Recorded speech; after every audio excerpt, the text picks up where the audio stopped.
ഇന്ത്യയിലെ ചെങ്കോട്ടയ്ക്ക് സമീപം സ്ഫോടനം നടത്തിയതിൽ ബംഗ്ലാദേശിന് കൃത്യമായ പങ്കുണ്ടെന്ന് ഇന്ത്യൻ ഇന്റലിജൻസ് കണ്ടെത്തിയിട്ടുണ്ട്. മാത്രമല്ല, ജെയ്ഷെ മുഹമ്മദ് പോലെയുള്ള ഭീകര സംഘടനകളുടെ പ്രവർത്തകരെ ബംഗ്ലാദേശിൻ്റെ ഗ്രാമങ്ങളിലൂടെ ഇന്ത്യയിലേക്ക് നുഴഞ്ഞു കയറ്റാൻ വേണ്ട എല്ലാ സഹായവും അവർ ചെയ്തു കൊടുക്കുന്നു.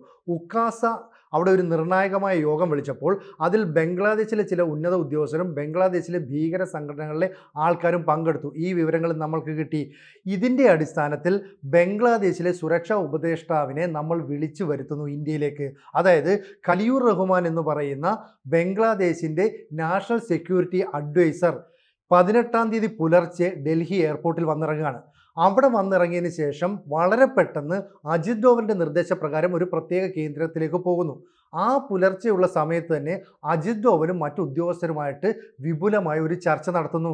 അപ്പോൾ ബംഗ്ലാദേശിൻ്റെ സുരക്ഷാ ഉപദേഷ്ടാവായ ഖലിയൂർ റഹ്മാനെ നമ്മൾ വിളിച്ചു വരുത്തി ഒരു പ്രത്യേക കേന്ദ്രത്തിൽ കൊണ്ടുപോയി ചർച്ച നടത്തുന്നു എന്ന് പറഞ്ഞാൽ നയതന്ത്ര തലത്തിൽ വലിയൊരു നീക്കമായിട്ടാണ് ഇതിനെ വിലയിരുത്തുന്നത്. എന്നിട്ട് നമ്മൾ പറയുന്നത് ഏത് ശക്തിക്കെതിരായും കനത്ത തിരിച്ചടി ഞങ്ങൾ നൽകും, അതിനകത്ത് യാതൊരു വിട്ടുവീഴ്ചയുമില്ല, കൃത്യമായ മുന്നറിയിപ്പാണ് നൽകുന്നത് പറയുന്നത് അജിത് ഡോവലിനെ കുറിച്ച് ബംഗ്ലാദേശിനും പാകിസ്ഥാനും ഉൾപ്പെടെയുള്ള രാജ്യങ്ങൾക്ക് കൃത്യമായ അറിവുണ്ട്. ശരിക്കും പറഞ്ഞാൽ ഈ ഖലിയൂർ റഹ്മാൻ വരേണ്ടത് കൊളംബോ സെക്യൂരിറ്റി കോൺക്ലേവിൽ പങ്കെടുക്കാനായിട്ട് 19-ാം തീയതിയാണ്. പക്ഷെ ഒരു ദിവസം മുമ്പേ ആ ഖലിയൂർ റഹ്മാനെ ഇന്ത്യയിലെ NSA ആയിട്ടുള്ള അജിത് ഡോവൽ വിളിച്ചു വരുത്തുന്നു എന്ന് പറയുമ്പോൾ അതിന് പിന്നിൽ ഒരുപാട് രാഷ്ട്രീയമുണ്ട്. കാരണം പാകിസ്ഥാൻ്റെ ഒരു വാർഷിപ്പ്, അതായത് യുദ്ധക്കപ്പൽ ഏതാണ്ട് അരനൂറ്റാണ്ടിന് ശേഷം ബംഗ്ലാദേശിലെ പോർട്ടിൽ നങ്കൂരമിടുന്നു. എന്തിനു വേണ്ടിയിട്ട്? കൂടാതെ ബംഗാൾ ഉൾക്കടലിൽ പാകിസ്ഥാൻ സ്വാധീനം ചെലുത്താനായിട്ട് ശ്രമിക്കുന്നു. POKയിലെ ഒരു രാഷ്ട്രീയ നേതാവ് പറയുകയാണ്, ബലൂജിൽ നിങ്ങൾ രക്തമൊഴുക്കാൻ ശ്രമിച്ചു കഴിഞ്ഞാൽ കശ്മീർ മുതൽ ചെങ്കോട്ട വരെ ഞങ്ങൾ ആക്രമിച്ചിരിക്കും. അതാണ് ഇപ്പോൾ സംഭവിച്ചിരിക്കുന്നത്. POKയിലെ നേതാവായിട്ടുള്ള ചൗധരി അൻവാറുൽ ഹക്ക് പറഞ്ഞതാണ്. ഇനി മസൂദ് അസറിൻ്റെതായ ഒരു പ്രസ്താവന വന്നു.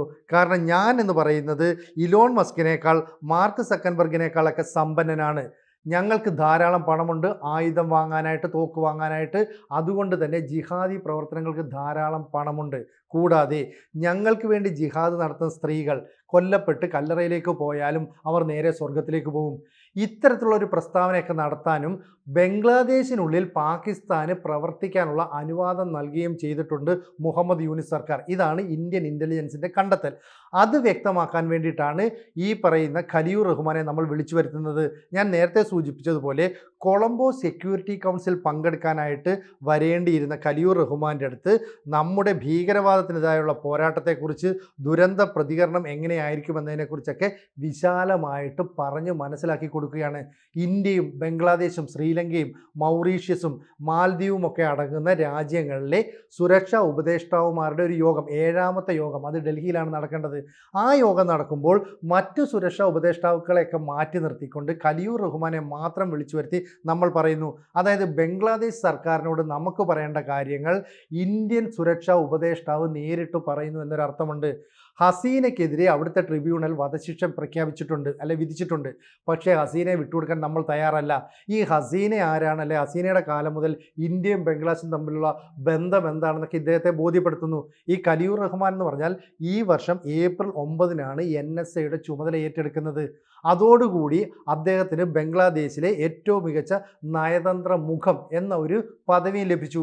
കാരണം UK-യുമായിട്ട്, അമേരിക്കയുമായിട്ട്, ഖത്തറുമായിട്ടൊക്കെ തന്നെ നയതന്ത്ര തലത്തിലുള്ള ചർച്ചയും ബന്ധങ്ങളുമൊക്കെ നടത്തുന്നത് ഈ ഖലിയൂർ റഹ്മാൻ തന്നെയാണ്. അതുകൊണ്ടാണ് അദ്ദേഹത്തെ നമ്മൾ അങ്ങനെ പരിഗണിക്കുന്നത്. കൂടാതെ ഇദ്ദേഹം ഈ പദവിയിൽ എത്തുന്നതിന് മുമ്പ് റോഹിംഗ്യൻ വിഷയത്തിൽ മുഖ്യ ഉപദേഷ്ടാവിൻ്റെ ഉന്നത പ്രതിനിധി എന്ന പദവി വഹിച്ചിട്ടുണ്ട്. കൂടാതെ മ്യാൻമറിലെ റഖൈൻ പ്രവിശ്യയിൽ സാധാരണക്കാർക്ക് മാനുഷിക സഹായം നൽകുന്നതിനും അതിനു വേണ്ടിയിട്ടൊരു മാനുഷിക ഇടനാഴി എന്ന് പറയുന്ന ഒരു നീക്കം നടത്തിയ ആദ്യകാല വക്താക്കളിൽ ഒരാളും ഈ ഖലിയൂർ റഹ്മാനാണ്. അങ്ങനെയുള്ള ഒരാളുടെ അടുത്ത് കൃത്യമായിട്ട് കാര്യങ്ങൾ നമുക്ക് പറയാം.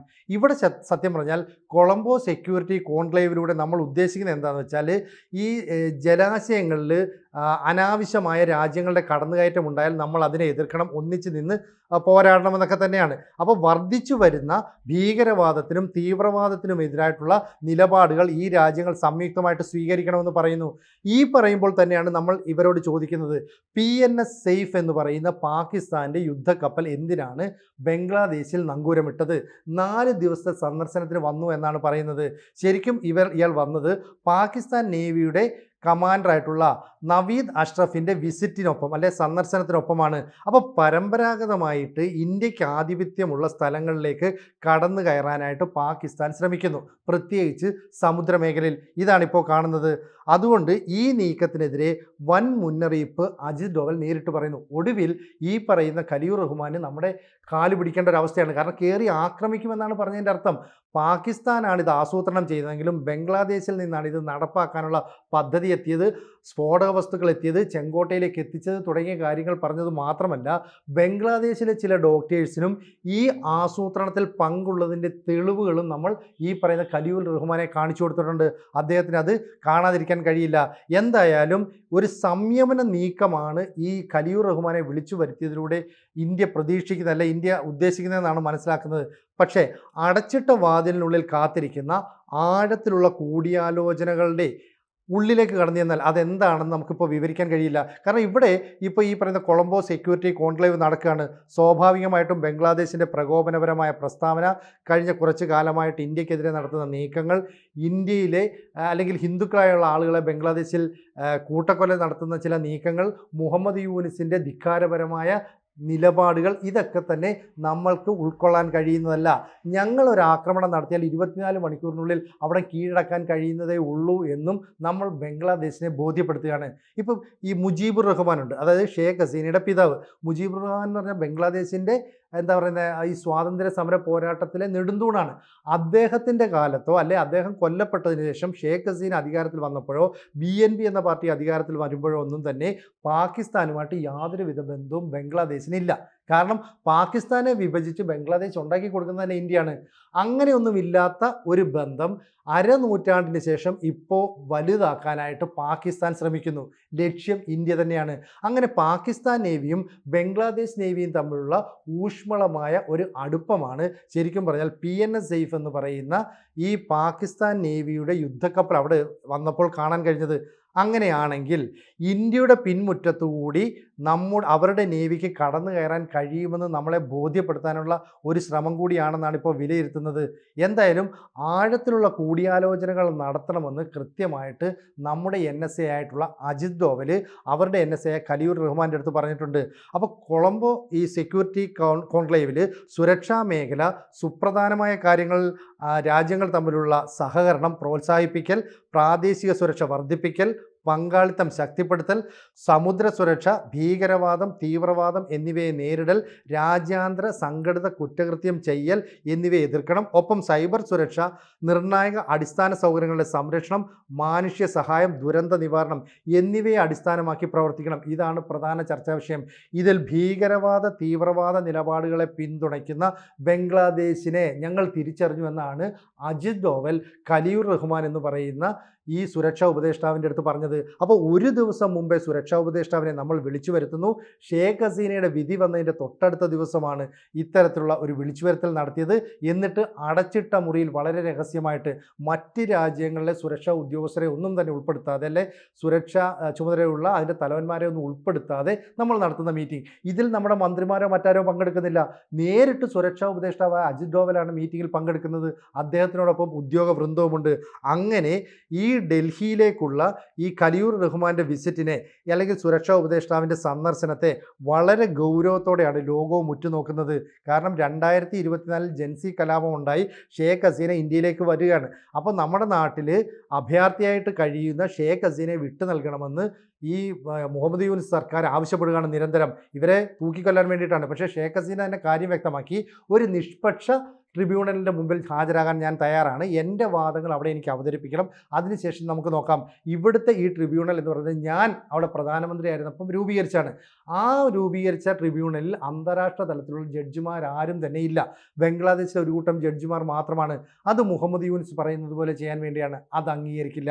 ഈ കാര്യങ്ങൾ ഉൾപ്പെടെ നമ്മൾ അജിത് ഡോവലിലൂടെ ബംഗ്ലാദേശ് സർക്കാരിനെ അറിയിച്ചു. അങ്ങനെയാണ് ഞങ്ങൾ 24 മണിക്കൂർ കൊണ്ട് ബംഗ്ലാദേശിനെ ആക്രമിക്കാനുള്ള തയ്യാറെടുപ്പുകൾ നടത്തി. ബ്രഹ്മോസ് ഉൾപ്പെടെയുള്ള മിസൈലുകൾ നമ്മളെ അതിർത്തിയിലൊക്കെ വിന്യസിച്ചിട്ടുണ്ട്.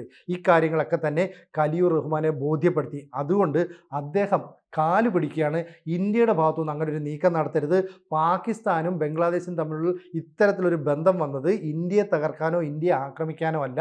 പാക് നേവിയും ബംഗ്ലാദേശ് നേവിയും തമ്മിൽ ചില സൗഹൃദ നീക്കങ്ങൾ നടത്തിയതാണ്. പാകിസ്ഥാൻ ആർമിയിലെ ഉദ്യോഗസ്ഥർ ബംഗ്ലാദേശ് ആർമി ഉദ്യോഗസ്ഥരെ പരിശീലിപ്പിക്കാൻ എത്തിയിരുന്നു. അതിൻ്റെയൊക്കെ ഒരു ബന്ധത്തിൻ്റെ തുടർച്ച മാത്രമേ ഉള്ളൂ. അല്ലാതെ അസീം മുനീറിൻ്റെ നിർദ്ദേശപ്രകാരമോ ഷഹബാസ് ഷെരീഫിൻ്റെ നിർദ്ദേശപ്രകാരമോ ഉള്ള നീക്കങ്ങളൊന്നും അവിടെ നടക്കുന്നില്ല.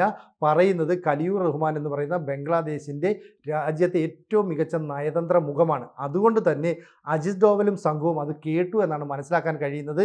എന്തായാലും ആഴത്തിലുള്ള കൂടിയാലോചനകളാണ് അടച്ചിട്ട വാതിലുകൾക്ക് പിന്നിൽ നടന്നത് എന്ന് വ്യക്തം. അതിൻ്റെ ഫലം എന്താണെന്ന് 2 ദിവസത്തിനുള്ളിൽ അറിയാൻ കഴിയുമെന്നാണ് പ്രതീക്ഷിക്കപ്പെടുന്നത്. കൂടുതൽ വാർത്തകളും വിശേഷങ്ങളും നിങ്ങളിലേക്ക് എത്താൻ ABC മലയാളം സബ്സ്ക്രൈബ് ചെയ്യുക, ബെൽ ബട്ടണും അമർത്തുക.